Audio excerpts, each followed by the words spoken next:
Brother John McMurdo, in the name of Lodge 341, Vermissa Valley, I welcome you to its privileges and debates. Do you stand by your oaths of fidelity and secrecy? I do so stand. Well, we must get a warning to him. He's in danger. I'm sorry, Mr. Holmes, we can't do that. Why not, man? And do you accept the penalty for disloyalty and disobedience? I do.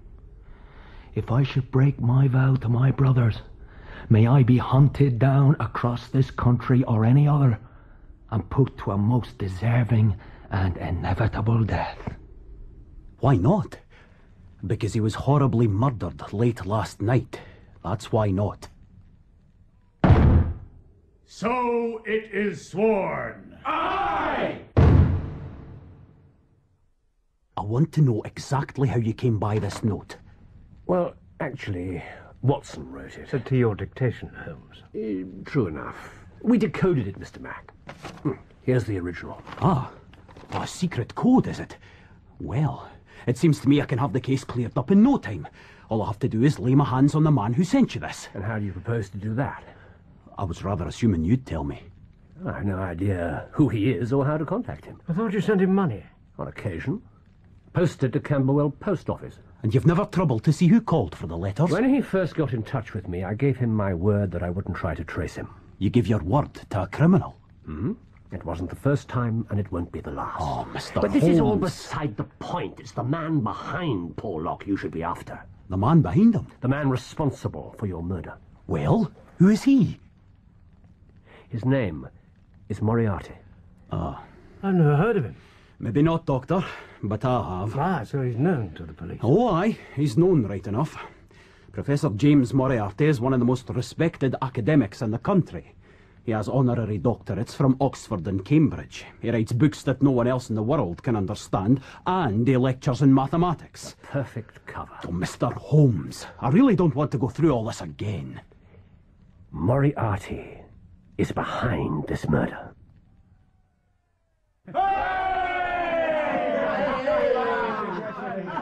Following the ceremony of initiation, drinks were produced and strong liquor flowed freely.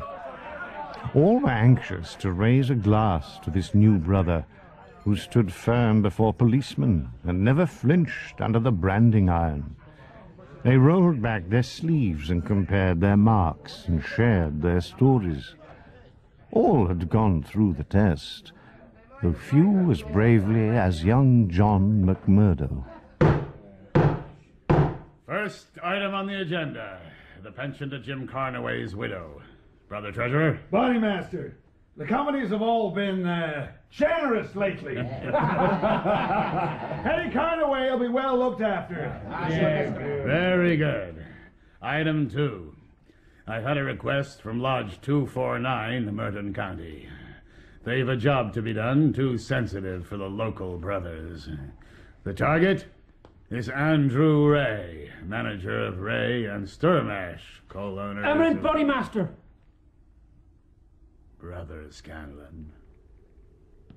With all respect, I know Merton County. Ray and Sturmash is just a two-man company. What of it? If we kill this man, Charlie Sturmash will sell up and move out. And then it'll be just like the others. One of the big companies from New York and Philadelphia will buy up the mine. If we carry on like this, soon there won't be any small firms left. Bloody good riddance. But we can't control the big companies. They're just too powerful. We can control any size company we like. I'll not have any yellow scaremongering in this lodge, Scanlon. Either you stand with us or you go the same way as Donegan and Williams last year. Choose. We stand with the lodge. See that you do. Or it'll be your name on the agenda one of these days. Lodge 249 asks for 2 men. Brother Cormac. What? Brother Wilson. Bodymaster. If you need another man, I take it as an honour to be chosen. They asked for 2, McMurdo. 2 is what they'll get. Item 3. There's one man in this town that wants trimming up. James Stanger, editor of the Herald. Have you read this, brothers? Reign of Terror in the Coal and Iron District. A criminal organization in our midst. Kill him! It's what he deserves. But there'd be more trouble than we need just now. I want him warned, not killed. Brother Baldwin. Boss. You can fix it. My pleasure. I'll take 3 men. Mansell, O'Brien, Willoughby. And McMurdo. McMurdo? That's my ruling.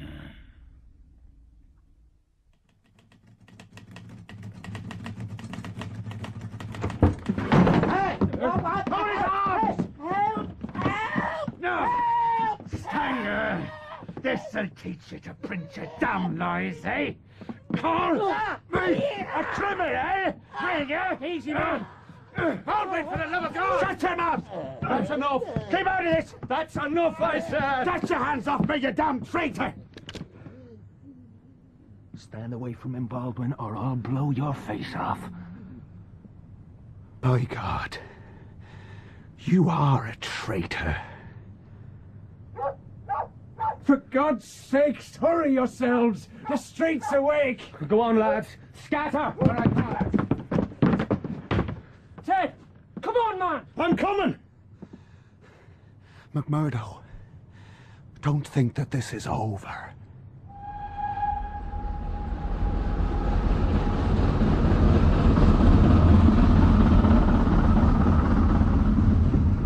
Now, Inspector, give us the facts. Mr. Jack Douglas was found dead just before midnight last night. Extensive injuries to the head. No arrest has been made. Those are the main points from the official report. What about the unofficial report? Now, what makes you think there is one? Oh, come on, Mr. Mack. Takes a lot more than that to bring you round to Baker Street. Aye, Doctor. You're quite right. Here you are, gentlemen. A private note from the local man, White Mason. Very reliable. Mr. Holmes. Mac, don't waste a second. Extraordinary features, perplexing details. Bring Mr. Holmes and Dr. Watson if you can. This case is a snorter. Councillor McGinty, this is an honour.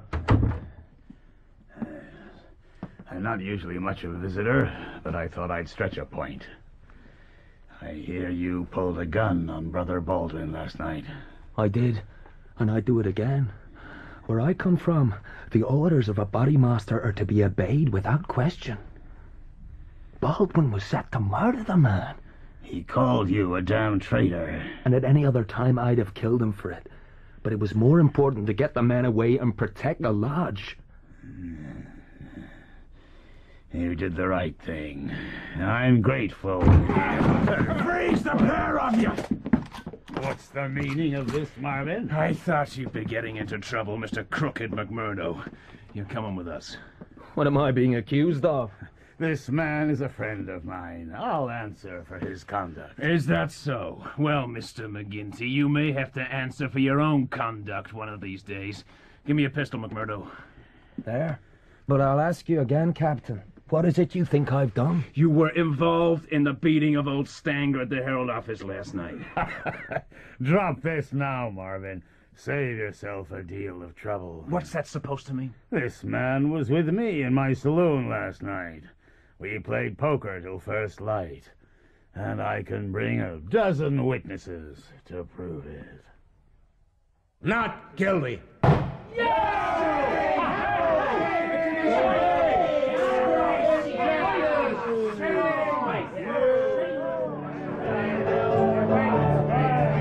Brother McMurdo, take a drink of that.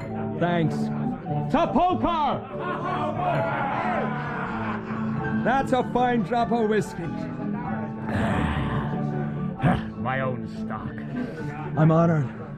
My thanks to you, Bodymaster. The lodge protects its own. It was a lucky thing old Stanger didn't get a better look at us. He shouldn't have got any sort of look. Baldwin should have doused the lamp first thing. He's getting careless. You sure that's all he is? You sure you didn't want us to be seen? Some of us, at least. Careful, McMurdo.